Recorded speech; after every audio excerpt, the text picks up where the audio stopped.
Before coming to Patan, I want to start somewhere unexpected, Japan. Some years ago, while teaching in Japan, I had a student from Nepal who belonged to the Sakya community. The Sakya are a traditional Newar Buddhist caste, historically associated with priests, artisans, and scholars in the Kathmandu Valley. Unlike monks who live in monasteries, Sakya priests are householders. They marry, raise families, and pass religious roles down through family lines. This makes Newar Buddhism very different from what many people imagine when they think of Buddhism elsewhere in Asia. My student grew up speaking Newar, also known as Nepal Bhasa, at home. Newar is not just a language. It carries centuries of religious practice, ritual vocabulary, and cultural memory tied specifically to the Kathmandu Valley. He married a Japanese woman and she gave birth and lived in his house in Nepal. She made the effort to learn Newar, not from a textbook, but directly from his mother. Newar culture survives not through institutions alone, but through families, language, and everyday life.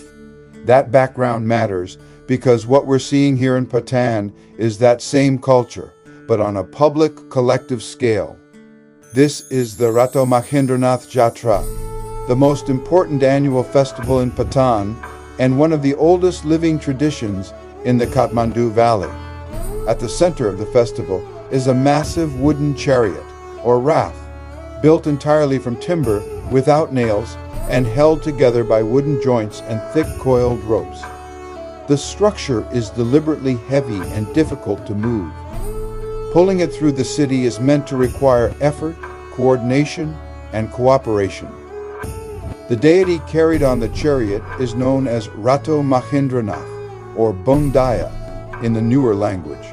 He is revered as a rain-bringing deity closely connected to agriculture, fertility, and the prosperity of the valley. In a region historically dependent on monsoon rains, this role made the festival essential rather than symbolic. What makes Machhindranath especially significant is his dual identity. For Hindus, he is associated with Shiva. For Buddhists, he is identified with Avalokiteshvara, the Bodhisattva of compassion.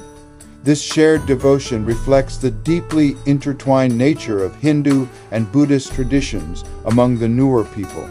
Here, religious boundaries are not rigid. They overlap, coexist, and reinforce one another.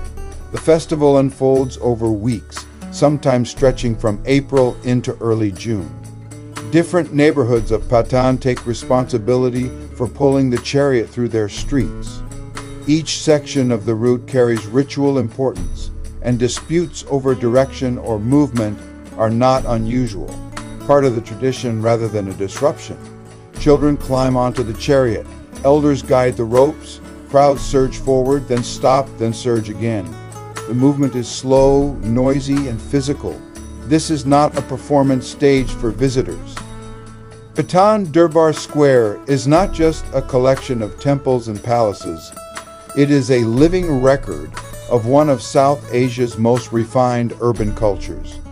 Located in the city of Lalitpur, across the Bagmati River from Kathmandu, Patan is the oldest of the three royal cities of the Kathmandu Valley.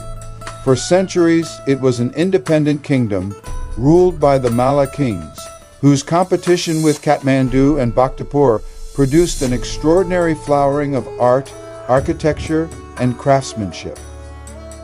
What makes Patan different is not scale, but density. Nowhere else in Nepal do so many masterpieces stand so close together. Stone, brick, bronze, and wood layered into a compact urban stage. At the heart of the square stands the Krishna Mandir, built entirely of stone in the 17th century. Unlike most newer temples which rise in tiered pagoda form, this one follows a North Indian shikara style. Its 21 spires rise like a mountain range, and the walls are carved with scenes from the Mahabharata and the Ramayana, sacred stories literally written in stone. Around it unfold the former royal palaces, courtyards within courtyards, each one serving a specific function: administration, ritual, audience, or private life. These buildings were not designed as monuments. They were designed to be lived in, walked through, and used daily. Patan has always been a city of artisans.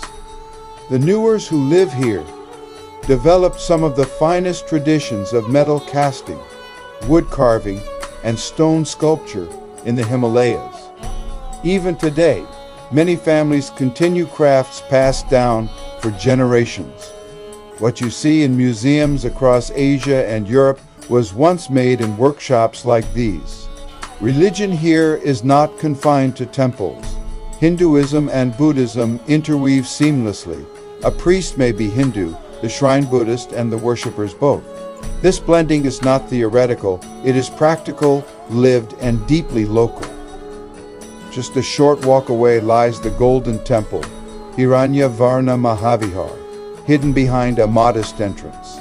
Inside, a richly decorated courtyard reveals a world of ritual activity. Monks, offerings, prayer wheels, and quiet devotion continuing as it has for centuries. As evening approaches, Patan Durbar Square changes mood. Tour groups thin out, locals arrive, children play between temples. Elderly men sit on stone platforms discussing politics, prices, and memories. Lamps flicker, bells sound softly. This is when the square feels most alive, not as a heritage site, but as a neighborhood. Patan is not frozen in the past. It absorbs earthquakes, restorations, change, and continuity all at once.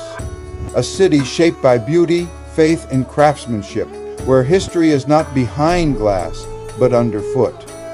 Standing here, you don't feel like you're visiting history. You feel like history never left.